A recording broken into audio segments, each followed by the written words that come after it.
हाँ जी, क्या हाल है आपके? मैं हूँ अभिषेक। स्वागत है आपका महाभूत अकेडमी के अंदर। पॉलिटी हम कर रहे हैं और हमारा एक मोस्ट इंपोर्टेंट जो टॉपिक चल रहा था जिसका नाम है कॉन्स्टिट्यूएंट असेंबली। हमने ये देखा कि कॉन्स्टिट्यूएंट असेंबली के हमने इलेक्शंस करवा दिए, ठीक है। अब इलेक्शंस करवा दिए और हम ये भी जानते हैं कि जब हमने इलेक्शंस करवाए तो मुस्लिम लीग को सिर्फ 73 सीट्स आई थी और कांग्रेस हमारी ले गई थी 208 सीटें। अब कोई भी कितना समझदार हो, कम समझदार हो, इलेक्शंस की नॉलेज रखता हो नहीं रखता हो, हमें ये तो पता है कहीं भी मेजोरिटी लाने के लिए यार बेसिक मेजोरिटी 50% +1 होती है, उससे सरकार बनती है। अब संवैधानिक सभा के अंदर भी तो सरकार ही बन रही थी ना। वह सरकार जो हमारा क्या बनाएगी, कॉन्स्टिट्यूशन बनाएगी। तो अब क्या हुआ कि मुस्लिम लीग ने अब ये देखा कि हमारे पास तो कुछ है ही नहीं, मेजोरिटी नाम की चीज़ ही नहीं है हमारे पास। अब जब मेजोरिटी नाम की चीज़ नहीं है तो क्या करें? अंदर बैठेंगे तो एक चीज़ से हमें बहुत दूर रखा जाएगा, वो है इज्जत नहीं मिलेगी, क्योंकि कुछ बोलेंगे तो बोलने नहीं देंगे ना। किसी बिल को हम पास करा सकते हैं ना फेल करा सकते हैं। तो अब हमारे पास एक ही ऑप्शन बचता है जिसको हम मोटे मोटे शब्दों में कहते हैं बॉयकॉट। तो इन्होंने क्या किया, बॉयकॉट कराना शुरू कर दिया। अब हम ये देखते हैं कि जो हमारी कॉन्स्टिट्यूएंट असेंबली हुई थी, कॉन्स्टिट्यूएंट असेंबली का 5 अगस्त 1946 को हमारे रिजल्ट आ गए थे। अब यहाँ पर मैंने लिखा मुस्लिम लीग बॉयकॉटेड। बॉयकॉट तो करेगी ना यार, बॉयकॉट क्यों नहीं करेगी? क्योंकि इनके पास सीटें सिर्फ 73 आई थी। तो 73 सीटें आने के बाद जो इनके जो लीडर थे जिनका नाम था साहब का मोहम्मद अली जिन्हा, तो मोहम्मद अली जिन्ना कहते हैं कि मैं क्या कर रहा हूँ, मैं बॉयकॉट कर रहा हूँ। मैं बॉयकॉट कर रहा हूँ किसको? कॉन्स्टिट्यूएंट असेंबली को। कॉन्स्टिट्यूएंट असेंबली को बॉयकॉट क्यों कर रहा हूँ? क्योंकि भाई साहब यहाँ पर हमारे साथ एट्रोसिटीज़ हो रही हैं, मुसलमानों के साथ एट्रोसिटीज़ हो रही हैं। कांग्रेस में कॉन्स्टिट्यूएंट असेंबली में तो सारे कांग्रेस के पसंदीदा लोग हैं, ये हैं वो हैं, फलान ढिमकाना करके इन्होंने बॉयकॉट करना शुरू कर दिया कि अब मुस्लिम लीग का कोई जो बंदा है ना, या फिर जो बंदी है, वो लोग संवैधानिक सभा के अंदर जाके नहीं बैठेंगे। तो मुस्लिम लीग ने क्या फैसला लिया कि हम क्या करेंगे, कॉन्स्टिट्यूएंट असेंबली को बॉयकॉट कर देंगे। अब आपको समझ में आ गया होगा यार बॉयकॉट करने का रीजन क्या रहा होगा, कि रीजन यही रहा होगा इनको मेजोरिटी नहीं मिले, गुस्सा निकालना गए तो निकाले, तो कहते कि बॉयकॉट बॉयकॉट कॉन्स्टिट्यूएंट असेंबली को बॉयकॉट करो। पर अब इनके बॉयकॉट करने से संवैधानिक सभा नहीं रुकने वाली थी, ना ही संवैधानिक सभा का संविधान बनाने का जो बेसिक क्राइटेरिया था वो रुकने वाला था, कुछ नहीं रुका। तो संवैधानिक सभा की मीटिंग शुरू होगी। अब इधर आते हैं कि पहली जो संवैधानिक सभा की मीटिंग हुई थी वो हुई थी 9 दिसंबर 1946 को। वेरी वेरी इंपॉर्टेंट क्वेश्चन, इसके ऊपर 2-3 स्टार जो लगा सकते हो ना वो लगा लेना कि संवैधानिक सभा की पहली मीटिंग कब हुई थी, 9 दिसंबर 1946 को। अब इसके अंदर ना 2 जगहों पर आपके प्रॉब्लम चलती रहती है। वो प्रॉब्लम कैसे चलती रहती है मैं आपको बताता हूँ कि जब आपको पूछेंगे कि संवैधानिक सभा की पहली जो मीटिंग हुई उसके अंदर कितने मेंबर्स ने पार्टिसिपेट, अब जाहिर सी बात है कि मुस्लिम लीग तो पार्टिसिपेट नहीं करेगी। क्यों नहीं करेगी? उन्होंने बॉयकॉट कर दिया कि we boycotted the constituent assembly, तो वो तो पार्टिसिपेट करेंगे नहीं। फिर भी कभी कभी पूछ लेते हैं कि कितने मेंबर्स ने पार्टिसिपेट करी थी, तो देखो कहीं पर आपको मिलेगा 211, कहीं पर आपको मिलेगा 207। वो paper to paper and board to board depend करता है वो किसको अपना सही आंसर मानते हैं, किसको? बोर्ड टू बोर्ड को। कि कई लोग 211 को मानते हैं, कई लोग 207 को मानते हैं। अगर 211 हो तो 211 सही आंसर है, 207 हो 207 भी गलत आंसर नहीं है। सबसे इंपॉर्टेंट चीज इसके अंदर क्या होगी, 9 दिसंबर 1946 कि ये आप डेट याद रखना, जिसके अंदर क्या हुई थी, हमारी कॉन्स्टिट्यूएंट असेंबली की फर्स्ट मीटिंग हुई थी, जिसके अंदर मेंबर्स हमने डिस्कस कर लिया कि 211 तो 211, 207 तो 207। अब इसके बाद एक मोस्ट इंपोर्टेंट इसके अंदर जो क्वेश्चंस आते हैं वो ये आते हैं कि इनॉग्रल किसने किया था। इनॉग्रल की बात आपको याद रखनी पड़ेगी कि हमारे इनॉग्रल करने वाले व्यक्ति थे आचार्य कृपलानी जी। कौन थे? आचार्य कृपलानी जी ने हमारे व्यक्तियों ने इन्होंने इनॉग्रल किया था कि हमारे सेशन को, ठीक है। ये मैंने पॉइंट डाल दिया कि कल को पूछ लेते यार महिला कितनी थी, पर इतना डीप में तो कोई आपसे रंजिश सिखा के बैठा हो तभी जाएगा, वरना नहीं जाएगा इतना डीप में। तो आपको इनॉग्रल याद रखना, आचार्य कृपलानी जी ने किया था। आपको ये याद रखना कि पहली मीटिंग कब हुई थी, तो 9 दिसंबर 1946 के अंदर हुई थी। आपको ये याद रखना है कि मुस्लिम लीग ने बॉयकॉट कर दिया था। कभी मेंस में लिखोगे तो पता चलेगा यार मुस्लिम लीग ने बॉयकॉट क्यों किया था, कि उनकी मेजोरिटी नहीं आई थी। तो क्लियर इंडिकेशन यही था कि बॉयकॉट कर दो, अंदर जाके वैसे भी इज्जत नहीं मिलेगी। तो मुस्लिम लीग ने बॉयकॉट कर दिया और मुस्लिम लीग ने पहली मीटिंग में पार्टिसिपेट नहीं किया। 9 दिसंबर 1946 को पहली मीटिंग होगी। 207, 211 जो भी वहां पर करेक्टली आपको दिख रहा हो उसके अंदर वहां पर टिक कर देना। और आचार्य कृपलानी जी ने इसको क्या कर दिया, इनॉग्रल कर दिया। अब दूसरा मोस्ट इंपोर्टेंट क्वेश्चन, ये सब पहली मीटिंग में चल रहा है, और दूसरा मोस्ट इंपोर्टेंट क्वेश्चन आता है डॉक्टर सचिदानंद सिन्हा। अब ये कौन थे? अब देखो यार, अब उस टाइम पे कोई भी मीटिंग होती तो एक बनाया जाता है प्रेसिडेंट। क्यों बनाया जाता है प्रेसिडेंट? कि यार एक बंदा कुर्सी पर तो बैठा हो जो बता सके क्या सही है और क्या गलत है। तो आपको लगता है कि उस टाइम पे किसी व्यक्ति के पास बाकी व्यक्तियों से ज्यादा नॉलेज किसी पर्टिकुलर फील्ड में होगी? नहीं होगी। तो इन्होंने क्या किया, मान सम्मान के बेस पर ओल्डेस्ट मेंबर को क्या बना दिया, प्रेसिडेंट। और उस टाइम पे जो हमारे ओल्डेस्ट मेंबर थे वो थे डॉक्टर सचिदानंद सिन्हा। डॉक्टर सच्चिदानंद सिन्हा। तो डॉक्टर सच्चिदानंद सिन्हा हमारे ओल्डेस्ट मेंबर थे, इनको हमारी संवैधानिक सभा का कब बना दिया गया, 9 दिसंबर 1946 को, और 9 दिसंबर को हमारी पहली मीटिंग थी। ये सब कुछ हम डिस्कस कर रहे हैं पहली मीटिंग के। देख लेते हैं कि कॉन्स्टिट्यूंट असेंबली की पहली मीटिंग कब हुई, 9 दिसंबर 1946 को हुई। पहले इनॉग्रल किसने किया, आचार्य कृपलानी जी ने किया। कितने मेंबर, 207, 211, जो भी वहां पर आपको ऑप्शन दिखे उसमें टिक कर दीजिएगा। डॉक्टर सच्चिदानंद सिन्हा जो क्या थे हमारे ओल्डेस्ट मेंबर, तो उनको हमने क्या बना दिया, टेम्पोररी प्रेसिडेंट। क्या, टेम्पोररी प्रेसिडेंट। आज भी आप देखोगे कि कभी हमारा ना, जब आप अपने स्टेट लेजिस्लेचर वगैरह पढ़ेंगे तो मैं आपको एक बहुत बहुत इंपॉर्टेंट बात बताऊंगा कि जो हमारी लोकसभा डिसाइड होती है ना, लोकसभा डिसाइड होने के बाद क्या करती है, हमारे स्पीकर चुने जाते हैं। फॉर इन शॉर्ट टाइम एक स्पीकर चुने जाते हैं, कहते हैं प्रो टर्म स्पीकर, जो बाकी सबको ओथ वगैरह दिलाते हैं। ये pro term speaker generally oldest member ही होते हैं। ये हमारी परंपरा नहीं है, ये हमने जहां से ली उस जगह का नाम है फ्रांस। फ्रांस में ऐसे ही होता है कि ओल्डेस्ट मेंबर को प्रेसिडेंट बनाया जाता है टेम्पररी। तो हमने भी फ्रांस से सीखा और टेम्पररी प्रेसिडेंट किसको बना दिया, डॉक्टर सच्चिदानंद सिन्हा। इनॉग्रल डॉक्टर आचार्य श्री आचार्य कृपलानी जी, ठीक है। और ये सब हुआ कब है, फर्स्ट मीटिंग में। अब आती है भाई साहब सेकंड मीटिंग। ये जो हमारी सेकंड मीटिंग आती है, ये आती है 11 दिसंबर 1946, कितने, 2 डेज लेटर। ये हमारे दूसरी बार मिले। देखो आपको सारी मीटिंग याद नहीं रखनी, सारी मीटिंग को याद रख भी नहीं सकता, आपको सिर्फ इंपॉर्टेंट मीटिंग याद रखनी है। मैं आपको वही बता रहा हूँ जो एम लक्ष्मीकांत के अंदर लिखा हुआ है।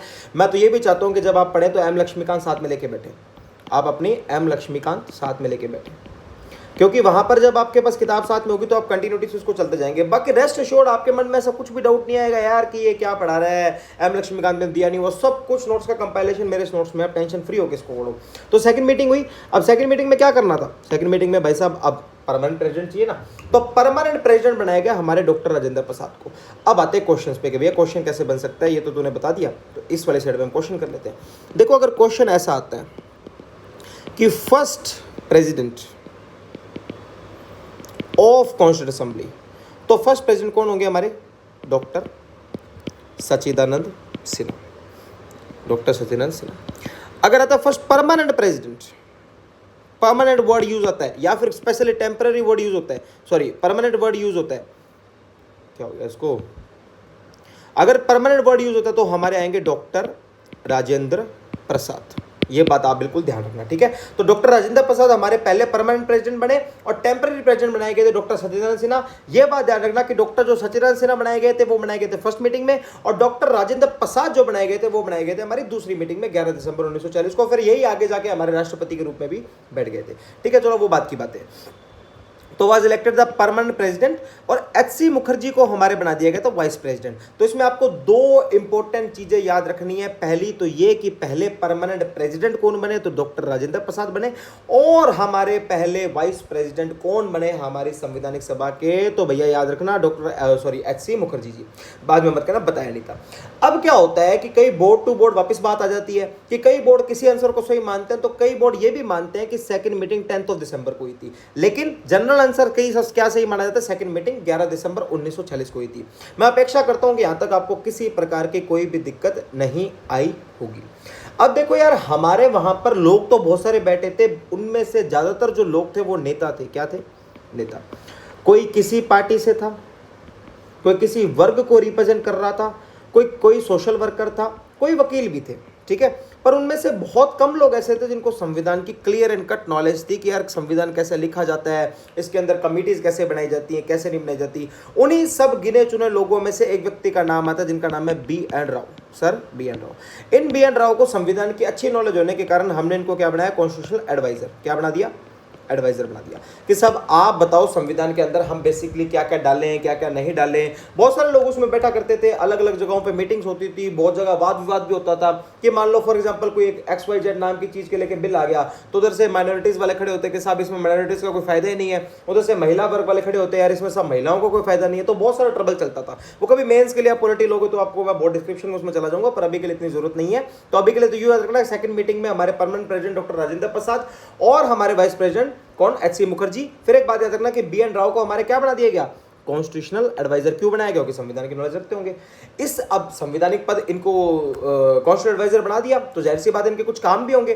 तो पहला ड्राफ्ट जो हमारे संविधान का प्रिपेयर किया गया था वो किया गया था हमारे B.N. राव जी के द्वारा, बना बनाया क्वेश्चन। दूसरा, Who among the following has prepared the first draft of the Constitutional Assembly or Constitution of India was the B.N. Rao? ठीक है, और फाइनल ड्राफ्ट तो आप सब जानते हो, जिनको कमिटीज की कमिटी कहा जाता है, ड्राफ्टिंग कमिटी, B.R. अम्बेडकर जिसके अध्यक्ष थे, 7 मेंबर थे, 2 बाद में चेंज हो गए थे, वो सब कुछ ड्राफ्टिंग कमिटी ने किया था। तो बड़े बड़े क्वेश्चन है, सीधे सीधे पेपर में देखेंगे। Who of the following was the constitution adviser? Sir B.N. Rao. First draft of the constitution prepared by whom? Sir B.N. Rao. Final draft was prepared by whom? Drafting committee. पहला ड्राफ्ट किसके द्वारा निर्मित किया गया? B.N. राव के द्वारा, और अंतिम किसके द्वारा किया गया? हमारी ड्राफ्टिंग कमेटी के द्वारा। मैं अपेक्षा करता हूं तो किसी प्रकार की कोई दिक्कत नहीं होगी। अब आते हैं अगले पॉइंट पर। अब ये पॉइंट जो है ना, ये VT Krishnamachari, I am sorry, अब ये जो पॉइंट है ना, ये वीटी कृष्णमाचारी वाला, ये पॉइंट भी हमारी सेकंड मीटिंग में ही चल रहा है, ये बात ध्यान रखना। सेकंड मीटिंग कब हुई है? 11 दिसंबर 1946 को हुई है। तो सेकंड मीटिंग में हमारा कृष्णमाचारी वाला पॉइंट चल रहा है। अब इनमें क्या हुआ, ये जो कृष्णमाचारी थे, ये हमारे जयपुर के प्रधानमंत्री थे। कहां के प्रधानमंत्री थे? जयपुर के। अब वीटी कृष्णमाचारी को क्या बना दिया गया था? हमारा सेकंड वाइस प्रेसिडेंट बना दिया गया था। अगर मैं आपसे ये क्वेश्चन पूछता हूं, इधर आओ, इधर क्वेश्चन जानो, कि एक स्टेटमेंट देता हूं, there were 2 vice presidents in the constitution assembly, तो क्या स्टेटमेंट ट्रू रहेगा या फॉल्स रहेगा? तो ये स्टेटमेंट भाई साहब बिल्कुल ट्रू रहेगा, फॉल्स नहीं रहेगा। ये स्टेटमेंट बिल्कुल सही है, गलत नहीं है। ठीक है, तो आप ये समझ लीजिए कि वीटी कृष्णमाचारी हमारे कॉन्स्टिट्यूशन असेंबली के सेकंड वाइस प्रेसिडेंट बने थे। यानी कि मैं ये कह सकता हूं कि हमारी कॉन्स्टिट्यूशन असेंबली में 2 वाइस प्रेसिडेंट थे। जी हाँ, मैं बिल्कुल ये कह सकता हूं कि हमारी संवैधानिक सभा में 2 वाइस प्रेसिडेंट थे। पहले बनाए गए थे हमारे HC मुखर्जी, दूसरे बनाए गए थे हमारे वीटी कृष्णमाचारी, जो कि जयपुर के प्रधानमंत्री थे और जयपुर से ही नॉमिनेट होके आए थे। क्योंकि मैंने आपको क्या बोला था कि यहां पर कुछ एक पोस्ट साहब वैसी भी हैं जो नॉमिनेटेड होंगी, सारी इलेक्टेड नहीं थी। क्योंकि our constitution assembly was partially elected and partially nominated, so it was not elected, it was nominated. और मैं ये भी बोला था कि राजा खुद को नॉमिनेट नहीं कर सकता, तो जयपुर से नॉमिनेट होके मतलब क्या है कि जयपुर के राजा ने नॉमिनेट किया था। ठीक है, सब कुछ रिलेटेड हो जाएगा, मास्टर बन जाओगे आप बिल्कुल ऐसे एकदम कि क्या यार क्या बात है। ठीक है, तो पहला दूसरी मीटिंग में क्या हुआ? B.N. राव को संवैधानिक एडवाइजर बना दिया गया, हमारे परमानेंट प्रेसिडेंट चुन लिए गए, परमानेंट वाइस प्रेसिडेंट चुन लिए गए, और दूसरे वाइस प्रेसिडेंट वीटी कृष्णमाचारी जो कि जयपुर से नॉमिनेट हो गए थे और जयपुर के प्रधानमंत्री भी थे।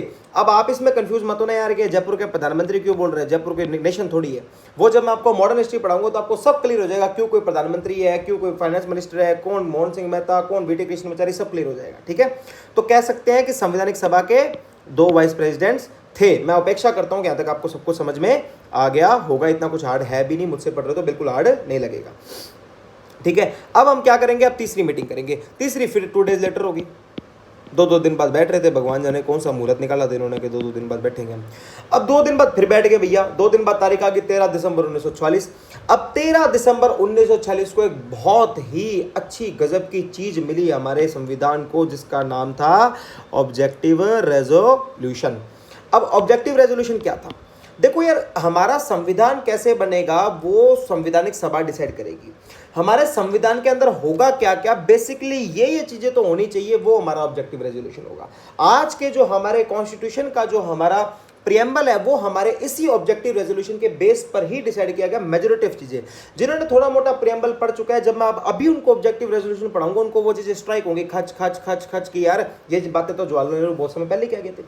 तो सवाल ये बनता है कि हु अमंग द फॉलोइंग, कौन निम्नलिखित में से किसने ऑब्जेक्टिव रेजोल्यूशन दिया था? तो पंडित जवाहरलाल नेहरू जी ने दिया था। दूसरा क्वेश्चन कौन सी तारीख को आया था? तो 13 दिसंबर 1946 को आया था। तीसरा क्वेश्चन कौन सी मीटिंग में आया था? तो भैया थर्ड मीटिंग में आया था।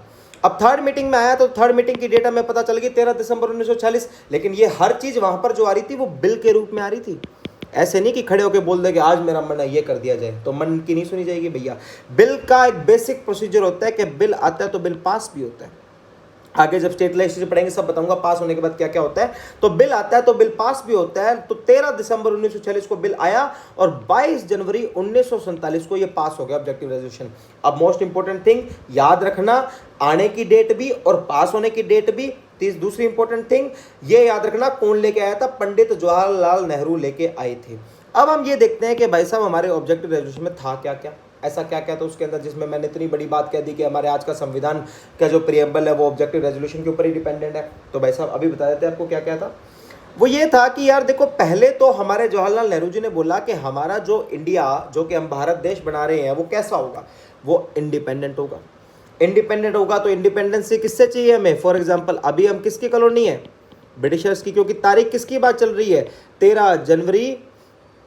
13 दिसंबर 1946 चल रहा है। अब 13 दिसंबर 1946 को हम आज़ाद थे क्या?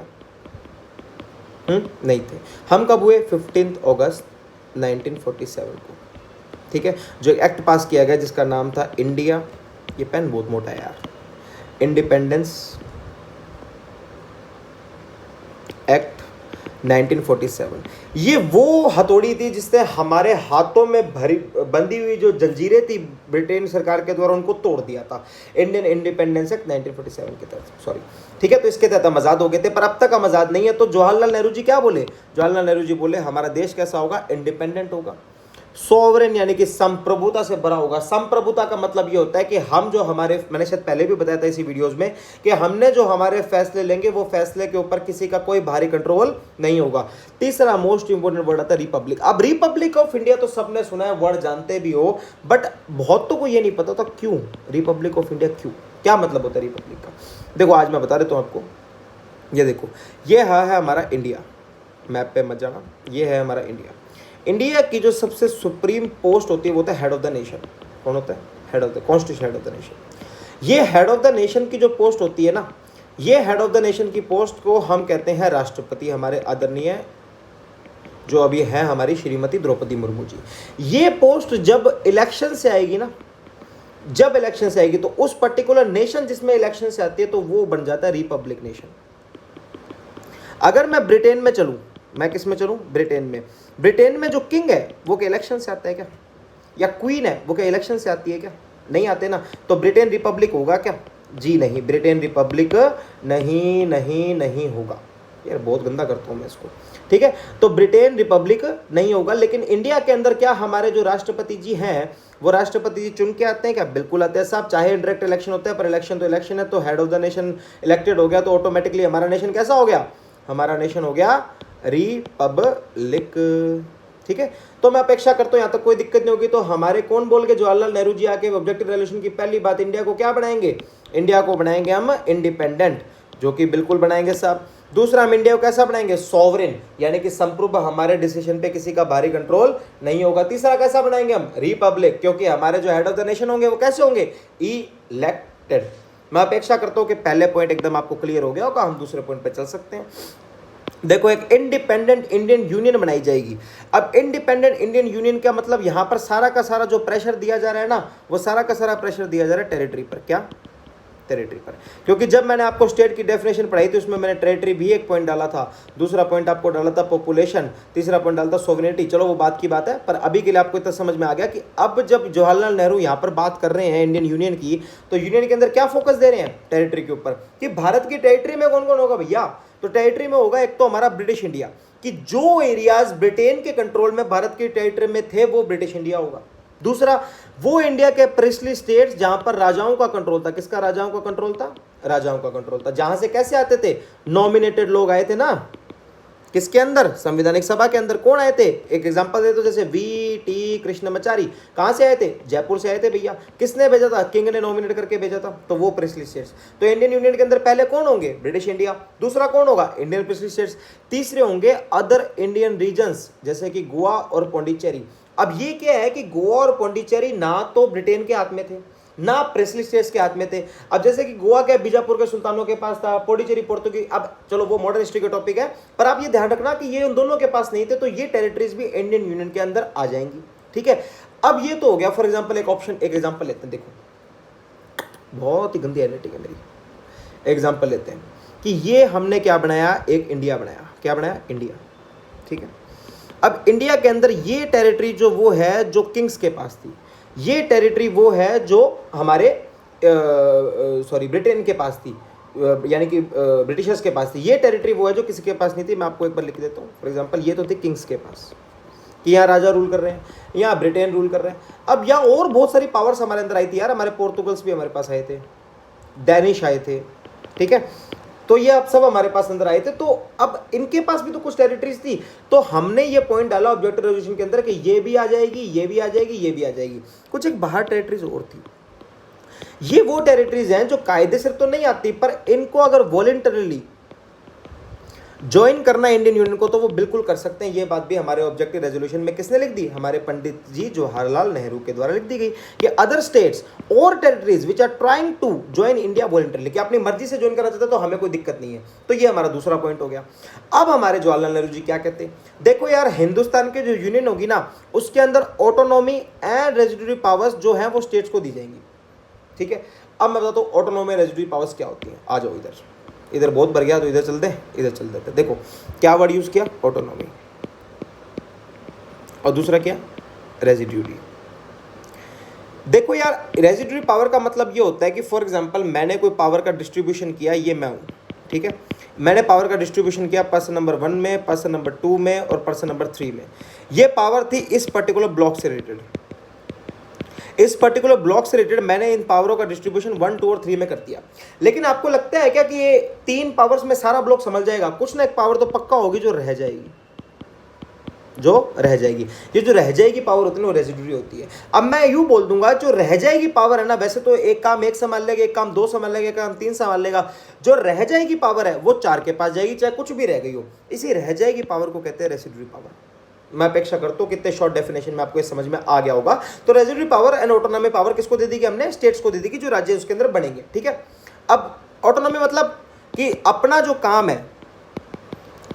काम है वो स्वेच्छा से करना, अपनी मर्जी से करना, ठीक है, ज़्यादा दबाव नहीं होना, तो वो ऑटोनॉमी पावर होती है। तो ऑटोनॉमी पावर और रेजिड्यूरी पावर हमने दोनों किसको दे दी, स्टेट्स को हमने पकड़ा दी, तुम ये पावर अपने पास रखो। ठीक है, अब इसके अंदर अगला पॉइंट भाई साहब ने हमारे जवाहरलाल नेहरू जी जो थे उन्होंने क्या दिया, in independent India all power and authorities of government should be derived from people. Very good, जनता से आएगी। डेमोक्रेसी की पहली नींव क्या होती है, जनता ही होती है, क्योंकि जो हमारी गवर्नमेंट है वो किसके लिए होती है, जनता के लिए। कैसे होती है, जनता से होती है। किसके लिए काम करती है, जनता के लिए। इसको कहते हैं डेमोक्रेसी। ठीक है, तो ये बहुत अच्छा पॉइंट डाला।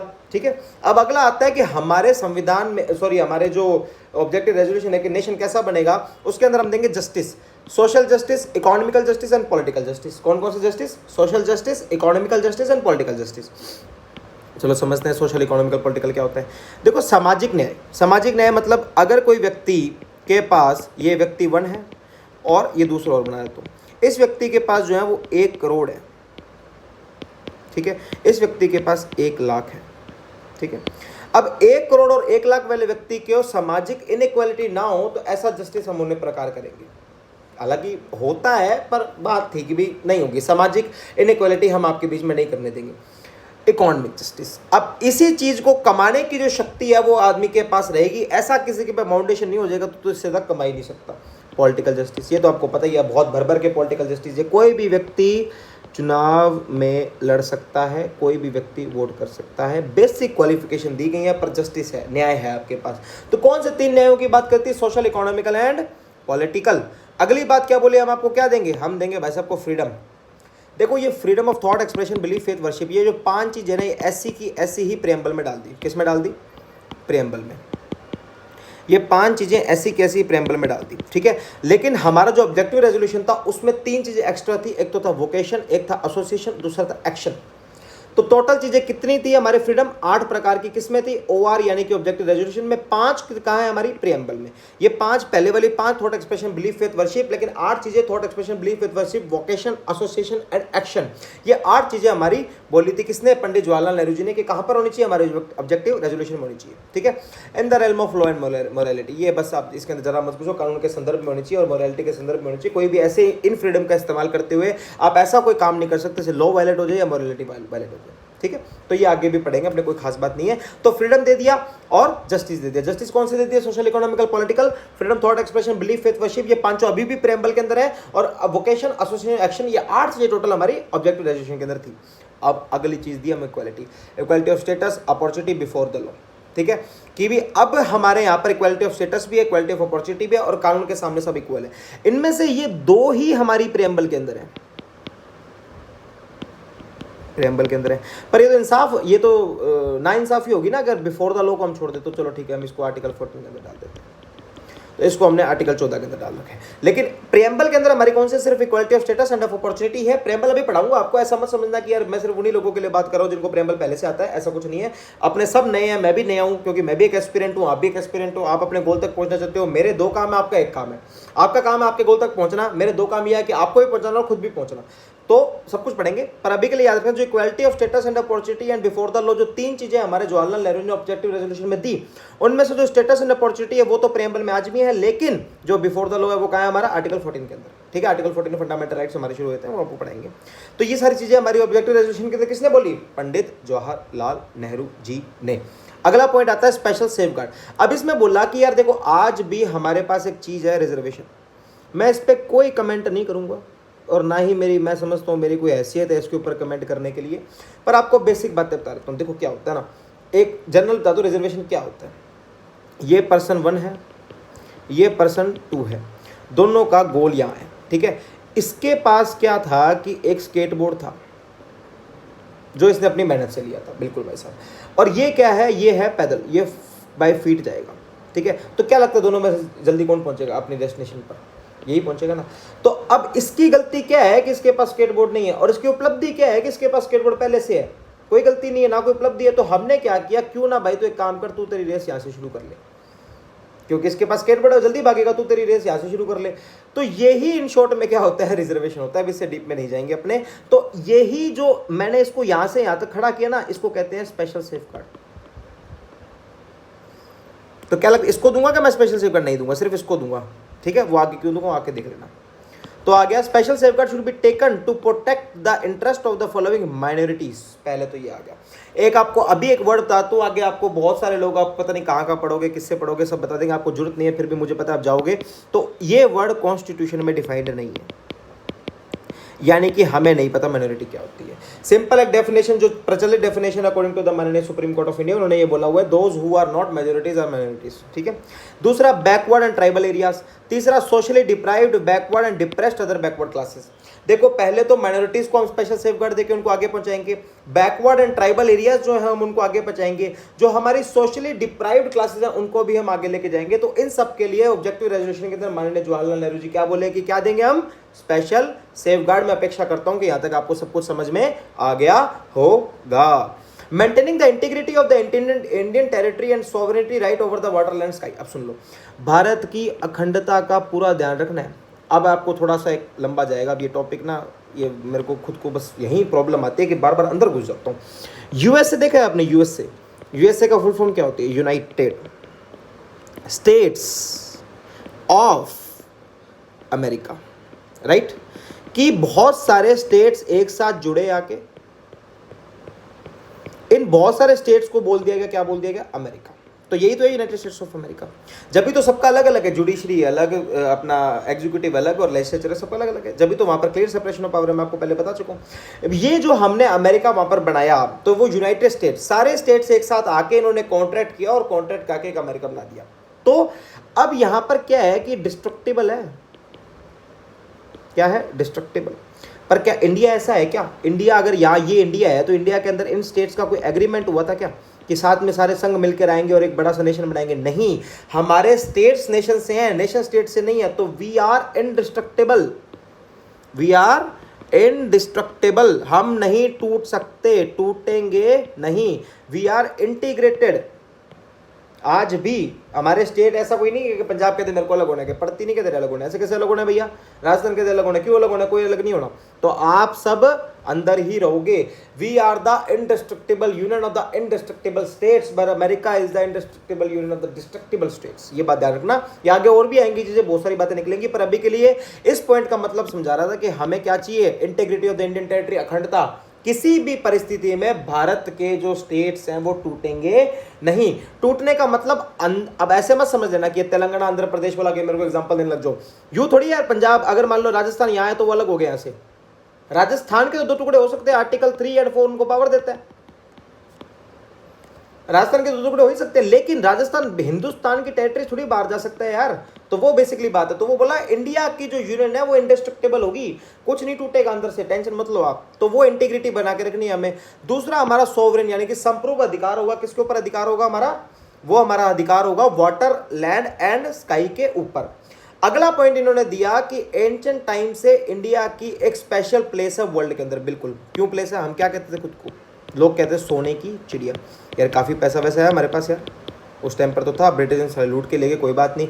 तो एक बहुत अच्छी स्पेशल प्लेस है हमारी वर्ल्ड के अंदर। तो आज भी हमारी यही ड्यूटी बनती है कि हम उस स्पेशल प्लेस को समाज के अंदर बनाए रखें, प्लस वर्ल्ड पीस को प्रमोट करें, क्योंकि झगड़ा वगड़ा अगर हो रहा है तो उसको रोकें, वेलफेयर ऑफ मैनकाइंड के लिए काम करें। ठीक है, अब आगे देखो, ये लेमन लाइन लिखी रखी है, modified version of this is called the preamble of the constitution. Majority of changes में से आपको प्रेम्बल के अंदर मिल जाएंगी। तो बहुत अच्छा लगा, आज की क्लास ठीक थी, अच्छी थी। आपको मैंने बताया ऑब्जेक्टिव रेजोल्यूशन के बारे में, first, second and third meeting के बारे में। टाइम पे हम कंप्लीट कर देंगे। नोट्स पे बिल्कुल भरोसा रखना, आपका पेपर में ऐसा कोई क्वेश्चन नहीं है जो बाहर से आ जाए। ठीक है, happy learning guys, wish you very all the best for exam. Study hard, work hard and ले लो जो लेना है फटाफट भाग के, क्योंकि बहुत कंपटीशन बढ़ रहा है। Okay, thank you very much, bye bye.